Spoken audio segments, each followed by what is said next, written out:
Hi, I'm Veronica and welcome to my channel.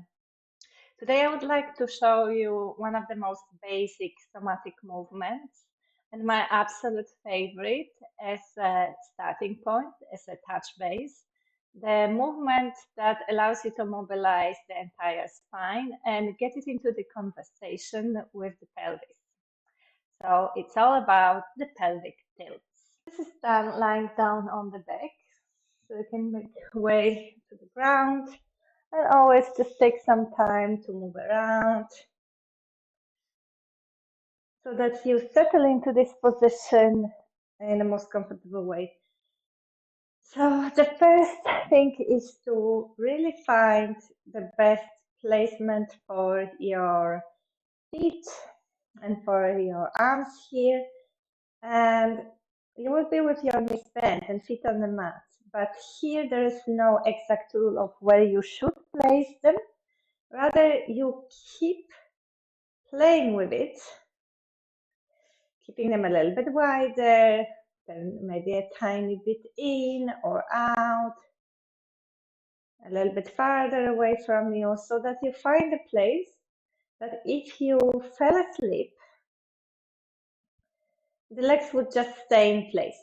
So they're so stable that without any extra work from your legs or from your abdomen or anywhere else, they would stay in place just because of the construction of the bones resting against one another, and that's called tensegrity structure. So sometimes all it needs is a tiny bit of a tilt in the positioning of the feet, a little bit of movement here and there. Just really take your time to find that place where it feels super stable.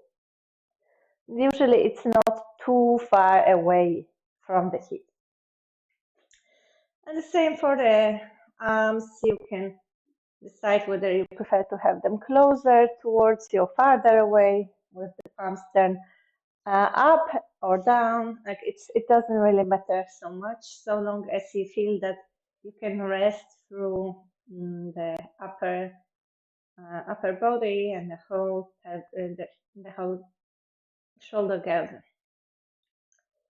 You might do the same for the head as well. Let it roll a tiny bit until it finds a space where it feels more stable and comfortable. So this is your starting point. Another movement. So you could do the same movement, initiating it from different points. And probably the easiest one to get to begin with, if you've never done this movement, is from the pelvis or from the tailbone. So I'll talk you through these ones first. So if you imagine that you have handles coming out of your hips on the right and on the left, and you want to roll your pelvis on the ground just as if it was a rolling pin and you were rolling a dough. So that is the movement. You imagine that you have those handles and you roll the pelvis. Now, rolling doesn't mean lifting. There's no lifting involved here at all. There's all the time the pelvis is heavily resting on the ground. All it does is that it rolls. It might be tricky to begin with if you've never done that, if there's lots of tension in the pelvic region, but this is definitely a movement that is available here. It's just that the range of the movement can differ from person to person. So when you roll this pelvis forward, you immediately feel the response that happens from the spine. They're all really connected structures, right? So if you rotate the pelvis forward, it will create that bigger arch in the lower back and maybe even farther up the spine. And if you rotate the pelvis the other way, it will make your lower back come closer towards the ground, maybe even press into the ground. So this is the relationship between the pelvis and the spine that becomes most immediately obvious when you start this movement. Now, it doesn't need to be extreme movement. In fact, it's better if it's really slow and you go only where it feels comfortable for you. So it's not about trying to arch your spine as much as you can or push down the belly to the ground and tensing everything up. Like this would really defeat the purpose. So the rest of the body simply responds to whatever is happening in the pelvis. The pelvis tilts a little bit forward and the spine responds. The pelvis tilts a little bit the other way and the spine responds too. And if you start really allowing the rest of the body to be part of this movement, you will notice that very soon the head joins in as well. It might not happen for you, and all it means is that at the moment there is some break in the communication that happens all along the spine, all along those fascial lines. And you might have a very strong habit of holding your head tight even without realizing it. So it will come with time, and you don't really need to worry about that. And please do not move your head from the head just to try to imitate this movement. This is the head, my head moves not because I'm moving in my head. I actually don't do anything with my neck muscles right now. My head moves only because my pelvis moves. So if the head doesn't move on its own, let it not move for now. It doesn't matter. But perhaps you will notice at least a slight of movement of the head, and you might think of it as your nose painting a vertical line on the ceiling. So if you really pay attention to what's going on and what shape your spine takes, you might feel that, oh, when my pelvis tilts forward and my lower back is arched more, that is when my chin comes more towards the chest, which means that this arch in my neck is becoming smaller. My neck is coming closer towards the ground. And when my pelvis is rotating in other direction and my lower back comes close to the ground, that's when that arch in the spine becomes bigger and my chin moves away. Now, if something exactly opposite happens to your head and it does not move in the way that I described right now, again, do not try to correct it. This is how your body responds right now. But if you stay with this movement for weeks, for months, you will notice that it will change over time. Now, I haven't mentioned yet the breathing. I will talk about it later, but you might already notice that it naturally feels easier to breathe in at one moment than breathe out at another. But definitely do not hold the breath at any point. If you feel like you're holding the breath, you're most likely doing too much. Now, if this image of rolling the pelvis doesn't quite work for you, there's another way of thinking of it. So it's gonna feel slightly different because every time you initiate from different place in the body, the movement, even though it might look the same from the outside, it will feel different from the inside. But if you follow with your imagination, your spine, and there is the moment when you feel the sacrum, that big triangle bone resting on the ground, and after that there is the tailbone. Yeah, I will refer to it as your tailbone. Yeah, at the very end of the spine. So imagine that you could there was like again some pen or pencil or a paintbrush attached to your tail, and you could draw a vertical line with it.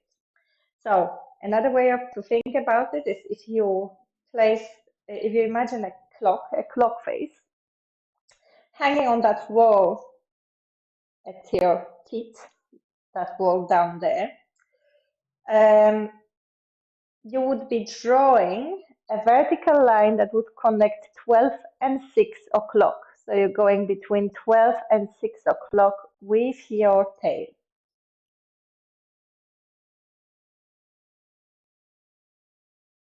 And as this movement happens, exactly the same, it's exactly the same response. Yeah, so you will have, if your tail goes all the way to 6 o'clock, that will arch the spine. If it goes to 12 o'clock, it will bring your lower back closer towards the floor. And the same thing, this movement might be starting from the tail, but it travels all the way up the spine, all the way to the neck, and the neck responds to that. So you're not moving your head is being moved by your tail. How fascinating is that, isn't it?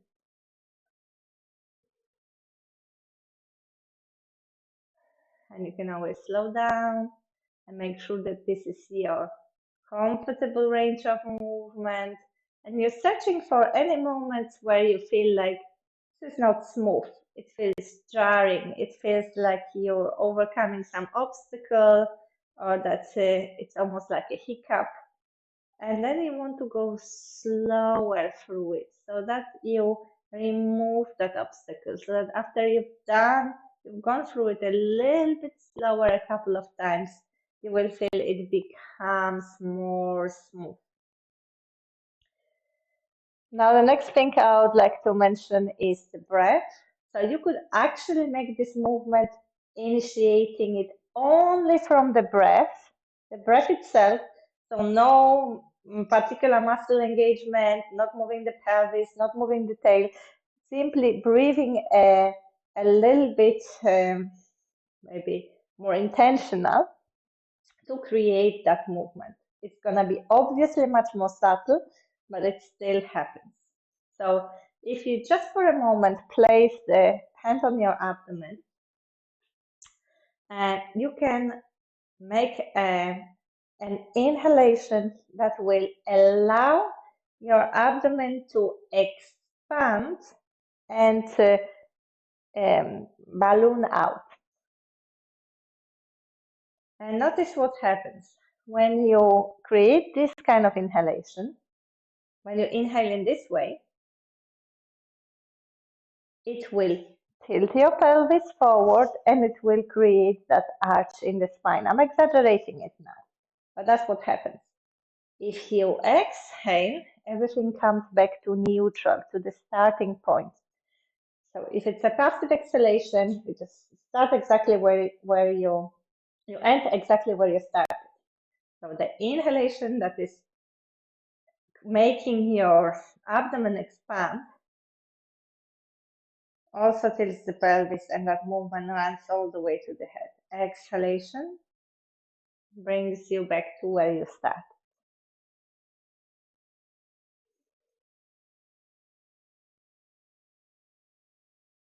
And obviously, if the breath itself is not enough to create this movement, you could add that visualization of rolling the pelvis or moving the tail, but try to combine it now with the breath. So it's the inhalation for that pelvic tilting forward.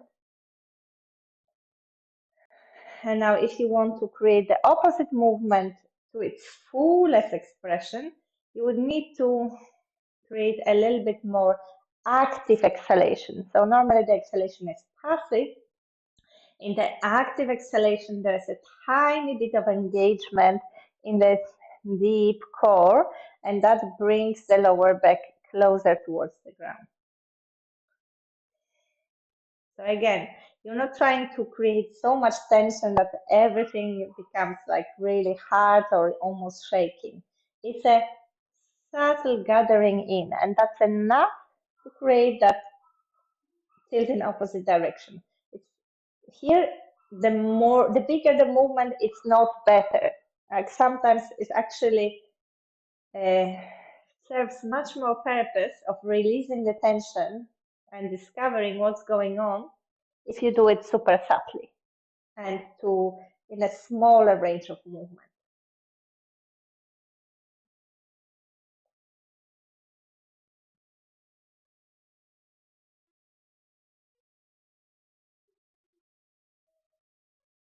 So you can follow your natural rhythm of movement.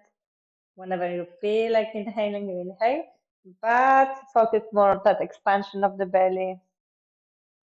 And then that exhalation can be just a tiny bit more purposeful.